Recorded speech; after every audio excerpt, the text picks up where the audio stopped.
क्या कांग्रेस का जो पुराना वजूद था कहीं वापसी भी लौट पाएगा? इधर कम्युनिस्ट पार्टियों के लिए वही अपने अस्तित्व की लड़ाई है, और अगर कहें तो फिर तृणमूल कांग्रेस चाहती भी यही है कि चुनाव ममता वर्सेस मोदी हो। आदरणीय दीदी, ओ दीदी, আর খেলা হবে, আর খেলা হবে, আর খেলা হবে। ये सारे फैक्टर एम से ही आते हैं, यानी कि पश्चिम बंगाल के चुनाव के अंदर एक तरफ जहां ममता का चेहरा होगा, सामने मोदी का चेहरा होगा, और फिर चुनाव के अंदर वही मटन, मच्छी, मंदिर, मस्जिद, महिला, मनी, जो 200 सीट का दावा करके मैदान में थे अमित शाह जी, वो 77 पर संतोष करना पड़ा, और उन 77 में से भी 10-12 एमएलए बाद में एक एक करके छोड़ करके दीदी के पास जाते रहे।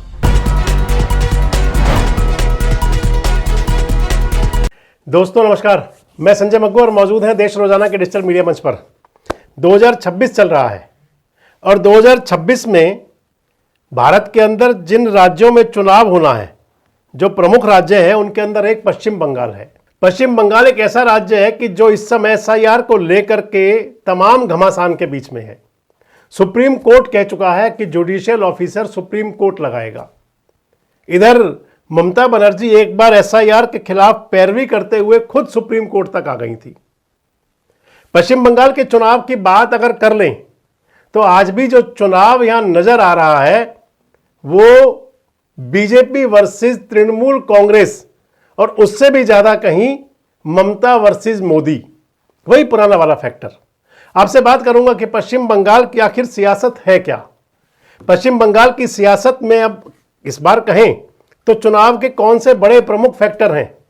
पश्चिम बंगाल के अंदर जहां कभी जलवा हुआ करता था कम्युनिस्टों का, आखिर क्यों वो पूरी तरह से पिछड़ करके इस समय अपने अस्तित्व की तलाश में है। कांग्रेस पार्टी जिसने कहा है कि अब की बार पश्चिम बंगाल की सभी 294 सीटों पर चुनाव लड़ेंगे, आखिर फिर से क्या कांग्रेस के मन में खुमारी है कि किसी प्रकार जिंदा कर लिया जाए कांग्रेस को? पूरी बात करेंगे। अगर पश्चिम बंगाल के चुनाव की मैं आपसे बात करूं तो पिछली बार जो मुद्दे थे, जो फैक्टर थे, वही फैक्टर अब की बार भी कमोबेश कहीं ना कहीं वही चल रहे हैं। एक तरफ जहां तृणमूल कांग्रेस ममता के चुनाव सिंबल पर, ममता के चेहरे पर, ममता बनर्जी के मुखौटे पर चुनाव मैदान में है, तो भारतीय जनता पार्टी के लिए एक मजबूरी है कि वो 10 साल के अथक संघर्ष के बाद भी पश्चिम बंगाल में अपना कोई चेहरा नहीं बना पाई। उनको आज भी मोदी का चेहरा चाहिए, और अगर कहें तो फिर तृणमूल कांग्रेस चाहती भी यही है कि चुनाव ममता वर्सेस मोदी हो। तो जो पश्चिम बंगाल के 10 फैक्टर हैं, उसके अंदर, उन 10 फैक्टर के अंदर भी कहीं ना कहीं हर जगह एम फैक्टर है। मसलन एम फैक्टर से ममता, एम फैक्टर से मोदी, एम फैक्टर से मंदिर, एम फैक्टर से मस्जिद, एम फैक्टर से महिला, एम फैक्टर से मटन, एम फैक्टर से मछली, एम फैक्टर से मनी, एम फैक्टर से मसल पावर, और एम फैक्टर से मनी पावर। ये सारे फैक्टर एम से ही आते हैं, यानी कि पश्चिम बंगाल के चुनाव के अंदर एक तरफ जहां ममता का चेहरा होगा, सामने मोदी का चेहरा होगा, और फिर चुनाव के अंदर वही मटन, मच्छी, मंदिर, मस्जिद, महिला, मनी, ये सारी बातें फिर आएंगी, मसल्स पावर, सब कुछ सामने आएगा। अगर पश्चिम बंगाल की सियासत की बात करें तो पश्चिम बंगाल में सबसे पहले शुरुआत कांग्रेस की ही थी, और कांग्रेस से पश्चिम बंगाल को छीन लिया कम्युनिस्ट पार्टियों ने। 35 साल तक, 3.5 दशक कम्युनिस्ट पार्टियों का शासन रहा यहां पर। ज्योति बसु मुख्यमंत्री बहुत लंबे समय तक रहे, यानी कि पूरी तरह से पश्चिम बंगाल लाल सलाम करता रहा। और पश्चिम बंगाल से क्योंकि कांग्रेस पार्टी कहीं घुटनों पर आ चुकी थी, और ममता बनर्जी, आपको ध्यान होगा कि पहले वो कांग्रेस का हिस्सा ही हुआ करती थी।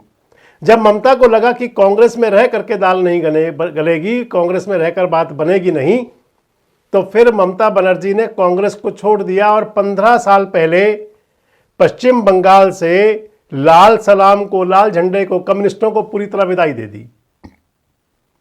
इस विधानसभा जो चुनाव हुए थे पिछली बार 2021 में, मात्र एक विधायक मिला था कम्युनिस्ट पार्टियों को, मात्र एक विधायक।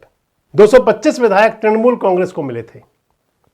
जो मेजॉरिटी मिलनी चाहिए थी, मेजॉरिटी से लगभग 15%, 20% ज्यादा सीटें तृणमूल कांग्रेस को मिली थी। पिछला जो चुनाव था 2021 वाला, उस पर आने से पहले मैं आपको बता दूं कि जब ममता बनर्जी ने कांग्रेस छोड़ने के बाद में तृणमूल कांग्रेस बना करके और वहां खड़ी हो गई थी सामने कम्युनिस्ट पार्टियों के, तो फिर कांग्रेस पार्टी अपने अस्तित्व की तलाश में उन्हीं कम्युनिस्टों के कैंप में गई जिनके सामने कभी लड़ाई हुआ करती थी। वापसी कम्युनिस्ट पार्टियों के साथ ही सहयोग किया, और ये कांग्रेस के लिए वहां सबसे बड़ा बैकड्रॉप था, सबसे बड़ी भूल थी, जिससे वह लगातार कांग्रेस पिछड़ती चली गई। 2021 के चुनाव को अगर आप देखें तो 2021 के चुनाव में हालांकि ममता बनर्जी भी चाहती थी और कांग्रेस भी चाहती थी कि गठबंधन हो जाए, लेकिन जो भी फैक्टर रहे कि उसके बाद गठबंधन नहीं हुआ, और इधर कांग्रेस पार्टी और इधर कम्युनिस्ट, इन दोनों ने कांग्रेस कम्युनिस्ट अलायंस के अंदर चुनाव लड़े थे और केवल 2 सीटों पर सिमट गया था गठबंधन। दूसरी तरफ ममता बनर्जी और मोदी आमने सामने थे। पूरे चुनाव के अंदर नारा चलता था, मोदी जी की जो रैलियां थी, उस रैलियों के अंदर जब वो आवाज लगाते थे दीदी ओ दीदी, ये वाला अंदाज हुआ करता था। सुन लीजिए आप। सम्माननीय आदरणीय दीदी,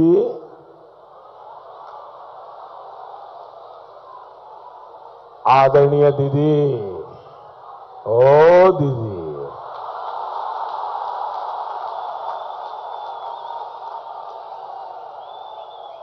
दीदी, ओ दीदी। और इसके प्रतिकार में जैसे इसी को मुद्दा बना लिया था ममता बनर्जी ने, यानी कि जो बात मोदी जी कहते थे, ममता उसका पीछा करते हुए उसी को अपना मुद्दा बना लिया करती थी। ध्यान होगा आपको कि पैर में चोट लग गई थी, पैर पर चोट लगने के बाद में व्हील चेयर पर चल करके वो प्रचार करती थी और हाथ में वॉलीबॉल लेकर के ममता का अंदाज हुआ करता था खेला होबे। ये भी अंदाज आप देख लीजिए। আমার যন্ত্রণা আছে, কিন্তু শারীরিক যন্ত্রণা থেকে কি জানেন, হৃদয়ের যন্ত্রণা অনেক বড়, গণতন্ত্রের যন্ত্রণা অনেক বড়। সারা শরীরেই আমার কালো কালো চিহ্ন ভর্তি। আমি হুইল চেয়ারে ভাঙা পায়ে আমি সারা বাংলা ঘুরে বেড়াবো আর খেলা হবে। और पश्चिम बंगाल में खेला हुआ, खेला ऐसा हुआ कि हालांकि भारतीय जनता पार्टी ने अपनी ताकत तो 100 गुना से भी ज्यादा बढ़ा ली, लेकिन इसके बावजूद भी 77 पर अटक गए।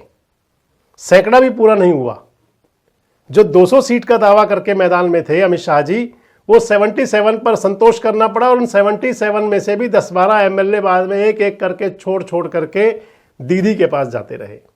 आज के चुनाव की अगर बात कर लें तो अब कांग्रेस पार्टी ऐलान कर चुकी है कि वो सभी विधानसभा सीटों पर एकला चलोरे अकेले अपने दम पर मैदान में होंगे। जब अकेले अपने दम पर मैदान में होंगे तो देखना होगा कि आखिर किसको नुकसान पहुंचाएंगे, किसका फायदा होगा।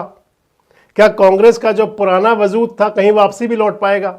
इधर कम्युनिस्ट पार्टियों के लिए वही अपने अस्तित्व की लड़ाई है कि किसी प्रकार जिन्होंने 3.5 दशक तक राज किया था, इस लिहाज तक तो पहुंच जाएं कि कहीं अपनी उपस्थिति दर्ज करा लें। और ममता बनर्जी से, जैसे ममता दीदी ने कम्युनिस्टों से शासन छीन लिया था, वैसे ही भारतीय जनता पार्टी पिछले 10 साल से तलाश में है। पिछले 10 साल से कंटिन्यू जो लड़ाई सीधे सीधे है 2019 के बाद से, आप समझ लें तो लड़ाई सीधे सीधे ममता वर्सेस मोदी, बीजेपी वर्सेस तृणमूल, और आज की स्थिति भी यही है। सबसे बड़ा महत्वपूर्ण सवाल यह है कि क्या ममता के किले को भेद पाएगी भारतीय जनता पार्टी? क्या मोदी चेहरा रहेंगे और या फिर बीजेपी को अपना भी कोई चेहरा मिल जाएगा पश्चिम बंगाल में? क्या कम्युनिस्ट पार्टियों को अपना खोया हुआ जो उनका वजूद था वो कुछ हद तक मिल पाएगा? और कांग्रेस जो आधी सदी से पश्चिम बंगाल की राजनीति से पूरी तरह गायब हो चुकी थी, क्या कोई करिश्मा कर पाएगी? कमेंट बॉक्स में जरूर बताएं। जुड़े रहें हमारे साथ, देखते रहें देश रोजाना। हमारे साथ जुड़े रहने के लिए सब्सक्राइब करें देश रोजाना के YouTube चैनल को, और नई वीडियो की नोटिफिकेशन पाने के लिए बेल आइकन जरूर दबाएं। अगर आप ये वीडियो Facebook या Instagram पर देख रहे हैं तो पेज को लाइक और फॉलो जरूर करें और ज्यादा से ज्यादा शेयर करें।